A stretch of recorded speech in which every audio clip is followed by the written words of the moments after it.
fantastic. Like, whatever. Like, he's... This 3-star unit is just gonna go out there and die. That's all that means to me. But anyways, he's really good for his Trust Mastery. Other than that, he's pretty useless. Alrighty then. Hey everyone, welcome back. It is Vortie here, and we're gonna be touching up on the news that just came out. Well, should have been out a couple of days ago, really. But they waited till after the maintenance or during the maintenance, and most people still can't see it, which is a little bit disheartening considering that we're approaching the holiday season and they're having problems.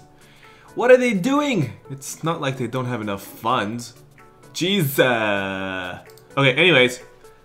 We don't have to grill these guys too much. They have it as hard or hard enough as is what I was going to say. So, hopefully when you guys log in, you'll see that you do have 2 pieces of news this morning. One I would consider to be really good news. The other one is... it's pretty good news. So, let's take a look at the really good news first. And then we'll go from there. So the really good news is, that's right, the dude in the middle with a sexy cape, super duper awesome cape, is Roy. Roy is actually very interesting. He's actually one of the better support units. And as you guys know, I try to be as real as possible. He is interesting. As of right now, he might not be the best fit for your team, depending how you play. What I mean by that, I'm trying to process this in my head as well at the same time, trying to say this. While he is the best bard, best support, best hit points, MP, regener, whatever you want to do, buffer, gets all your dudes up to 110%, it literally takes him like 6 turns to get ramped up. So, as you guys know, and unless you don't know, then I'll try and explain without confusing you too much. Roy is a bard, okay?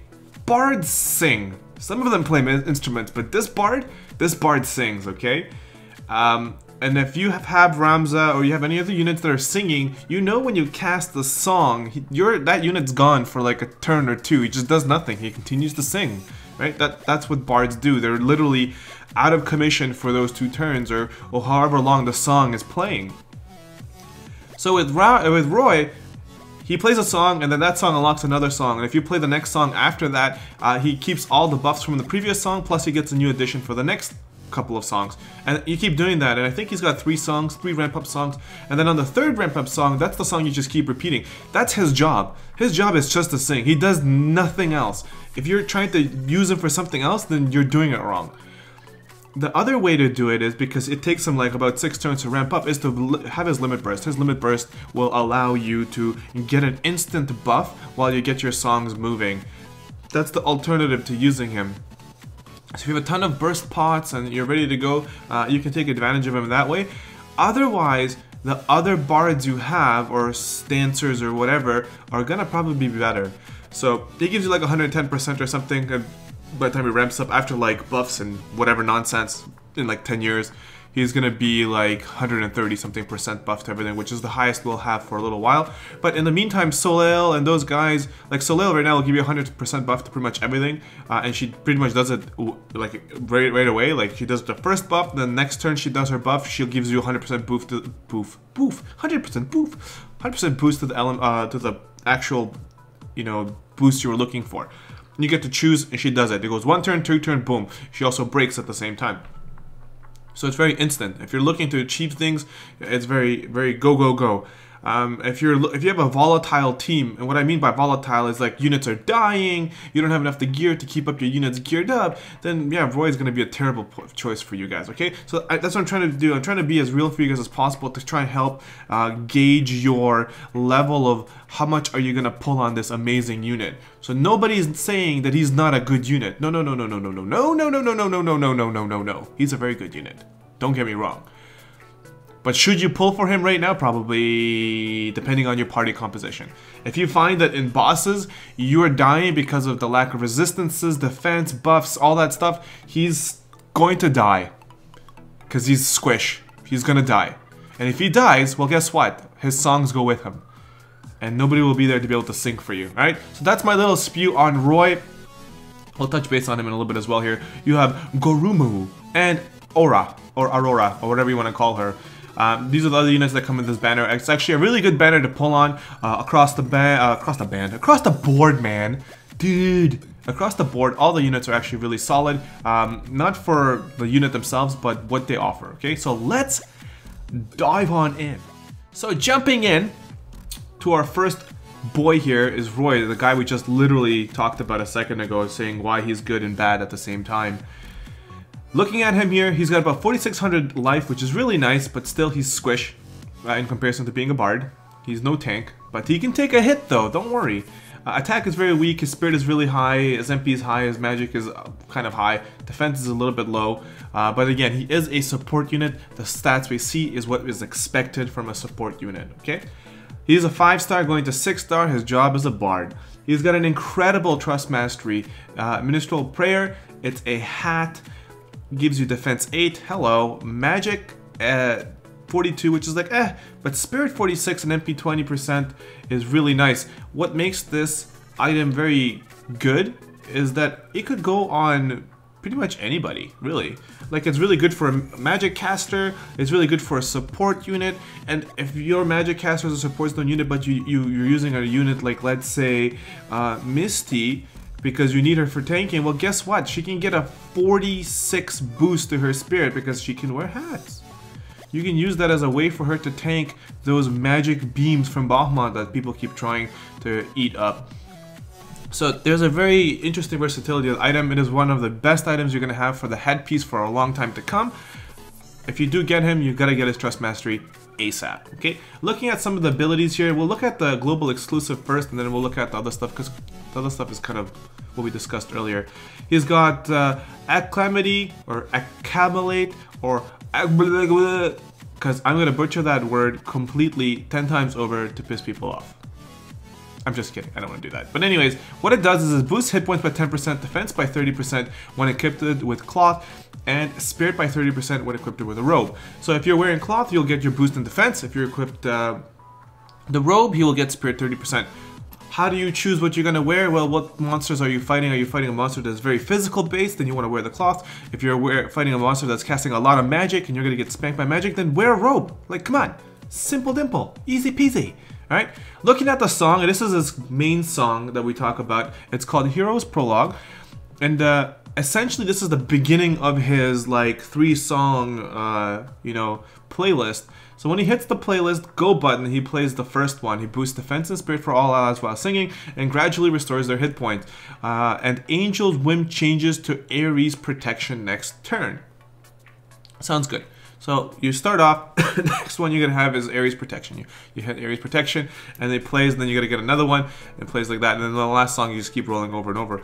So the defense and spirit starts first, so he boosts everybody's defenses first. Next round, he's going to boost everybody's attack. As you can see, Angel's Whim does defense and spirit, whereas Ares Protection gives you attack and magic, because Ares is the god of war, attack. Anyways, so these guys, or these spells, this song will just keep playing, and that's what you play off of it, right? The other things he gets here is Life's Refrain, gradually regenerate hit points for all allies while singing. Honestly, I don't think anybody will ever use any of these other songs because of how the prologue works. Once you start the playlist, as you kind of move along the playlist, you get additional things. Why would you do Life's Refrain when you can just play Angel's Whim, which is going to be the first song in your playlist, which already restores hit points, and Ares Protection will give you the attack and magic, and then the third song, I can't remember what it's called, but it'll give you MP regen too. Like, girl, like, what's the point? Anyways, that's kind of Roy in a nutshell. Should you pull for Roy? Absolutely. He's definitely one of the units that I would consider a must-have. Unlike a lot of people considering, Misty being like a must-have. Yeah, you gotta get her. I did some pulls for the video, but like, yeah, I ended up getting her off of a daily pull out of a gold crystal, because that's just the way it is. That's how life is. It's sour. Again, I'm gonna stick kind of to my gun, saying like, yeah, he's a really good unit. Should you do some pulls? Yeah, you should do some pulls for him, but he's gonna be in the pool forever. Right now is your chance to kind of get him at a higher rate, which seems to be a little bit doo-doo, because we know it's not really super accurate. But yeah, he's a really good unit, and it's up to you to decide if you should pull for him now, or what are you gonna do? Because we really are close to there. Like, in 3 days, you guys are gonna find out what this big news is from the Fan Festa in LA, and at that point, if you spend a lot of lapis on this guy, you might be really sour. But then again, if you do get him, I really, like, there's no reason to feel bad, because this unit is really, really good. Alright, so that's my rant about Roy. He's amazing. Should you pull, go for it. Am I gonna pull? I'm gonna probably do a couple of pulls for him, you know, in the hopes of getting him, because I don't have Ramza. So for me, it is a big boost in that gap that I'm filling. Because for me, if I had Ramza, I probably wouldn't pull for Roy, because Ramza's enhancements should be around the corner, and then he's going to be a little bit better with his enhancements. Till Roy gets his enhancements, then Ramza's going to be a nobody. Alrighty, so that's Roy. Let's take a look at the next one. Okay, the next one here is going to be Aura. She is a warrior, 4-star going to 6-star. Looking at her stance, doo-doo all across the board. She shouldn't be used for anything. Honestly, I don't know if you level her up and you want to use her, go for it. She does have some potential for chaining based on her abilities. Would you be using her for that? Unless you're a new player and you pick up her right away and then she becomes your chainer. If you have Shizuru, if you have Edgar, if you have any of the other many chainers that we've had, if you've been playing for a little while, there's no real reason for you to pick a few auras up and then leveling them up to try and get them to chain, because other guys can reach higher levels of chains than her. So it's just how it is. Overall, she looks really, really badass. The really, really good thing about her is her trust mastery. It's called Ventus. Attack 125, wind element damage, which is alright, whatever, because we kind of have these Imperial units, so it's going to be really good. Having this item on someone like Fallen will make him get to take advantage of his Imperil. On top of wearing that, you get Auto Shell. What Auto Shell does is gives you a 20% boof. 20% boof! Vortie, you're killing it today. 20% boof to auto... sorry. Jeez, you're killing it today. I gotta focus. Need more drugs. So it's 20% boost to Spirit. And the way it works is any items that the unit is wearing, it'll get 20% of that. However, if you cast a spell or anything that's going to boost the actual spirit more than 20%, well, that takes precedent. They don't stack. Buffs don't stack. You have your unit buff, and anything that's bigger than the unit buff will be overrun by the actual ability that's being casted. Like, let's say you cast a Cheer or Embolden or one of those things. Those abilities takes precedent over item buffs. Right? So that's how that works. Overall, it's a really nice item. As far as what she's going to be used for, in my opinion, really get that trust mastery and then, you know, have one of them and just stash her away. The rest of them I would just keep feeding into each other. Looking at her abilities here, she's got 1000 Thrust, deal partially eliminating damage to one enemy. She's got Gale Spear and then 100 Thrusts. The Gale Spear is random wind damage 5 times, which is like a wind barrage, similar to what Bart's has. And then she's got a move called 100 Thrusts, which is deals partially eliminating damage to one enemy. Alright, so that is our girl Aura. Again, trust mastery for her. If you do get her, like I said, just feed her into it or put her on your TM trust mastery farming group, and then, you know, when you get the spear, you're good to go. If Fallen is one of your main dudes, then you might want to try and pick this up a little bit faster. Let's take a look at the next guy. Alright, let's finish off this banner with the last dude. His name is Guromu. Guromu, again, is another physical damage dealer, kind of like our lady up above. 3-star going to 5-star, which kind of makes him doo-doo, which is fine. This is the unit, really, you're not going to be using him for anything else. He's a swordsman, all stats, very weak, just like Aura, not very useful as far as what I would consider to be a useful unit. The good part about our friend here, Guromu, is the same thing like Aura. Trust Mastery reward is amazing. Tonturus, it is a great sword. This is one of the great swords that's gonna make our boy Orlando, Old Mandu, you know, the Thunder God, whatever you want to call him, even more useful than he really is right now. Currently, he has been using a lot of Divine Ruination because we have Holy Swords, and he gets the benefit of that Imperil. He also has another move called Lightning Stab, which attacks a lot of times, and it can chain really well with himself.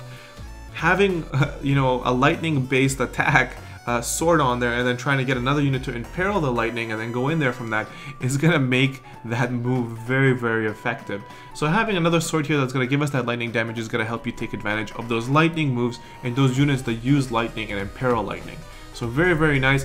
if I do get this guy, which I'm hoping I will because he's a 3-star, I'm definitely going to try and get his Trust Mastery leveled up as fast as possible, because I think this sword is actually very useful and will be very useful for a long time to come, because it is a great sword with a lightning element on it. It's the first one that we're going to get that's this high of damage, okay? Looking at his abilities, he's got Lightning Gale, which is similar to our girl Aura's Gust Gale or whatever, Wind Gale. He learns Thunder Charge and Manly Disposition, which is...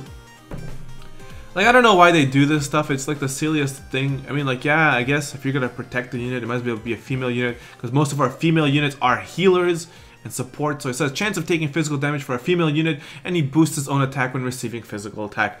Like, fantastic. Like, whatever. Like, this 3-star unit is just gonna go out there and die. That's all that means to me. But anyways, he's really good for his Trust Mastery. Other than that, he's pretty useless. Alrighty then.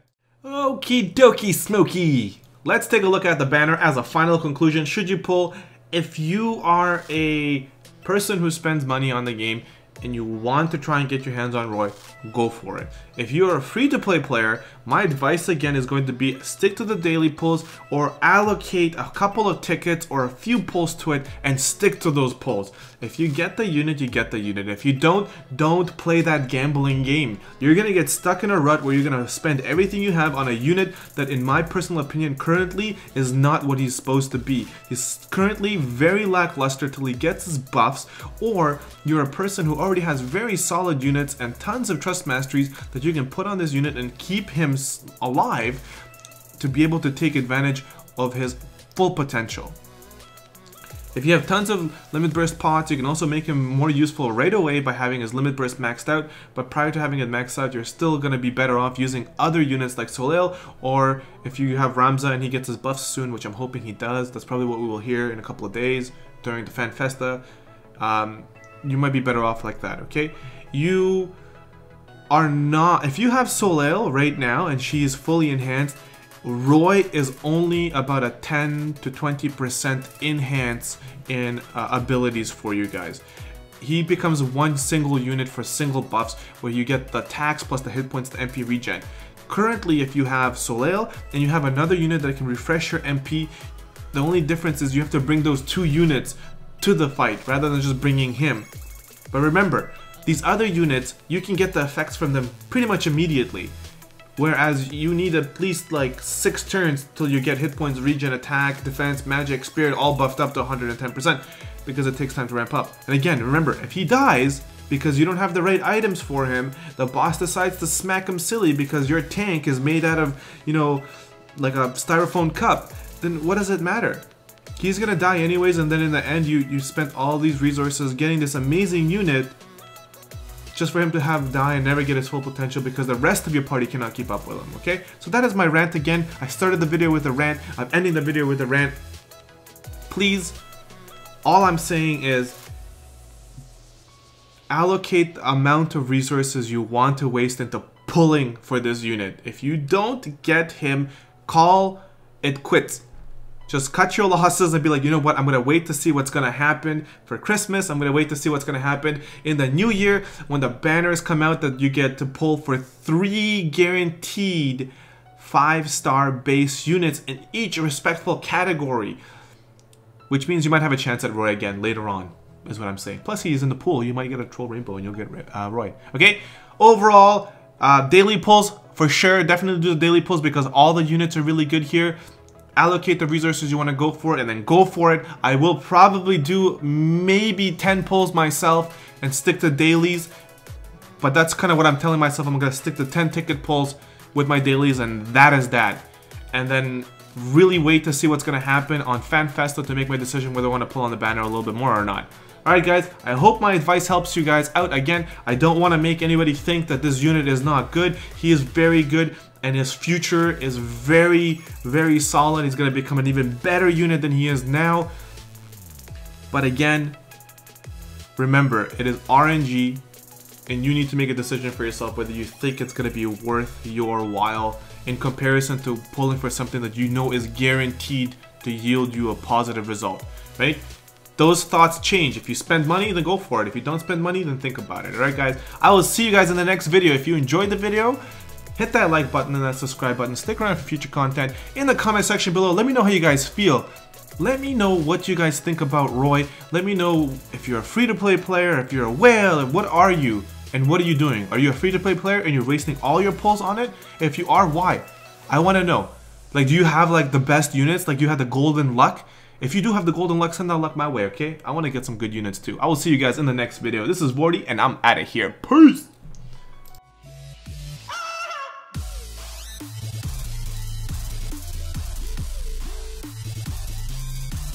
I saw it.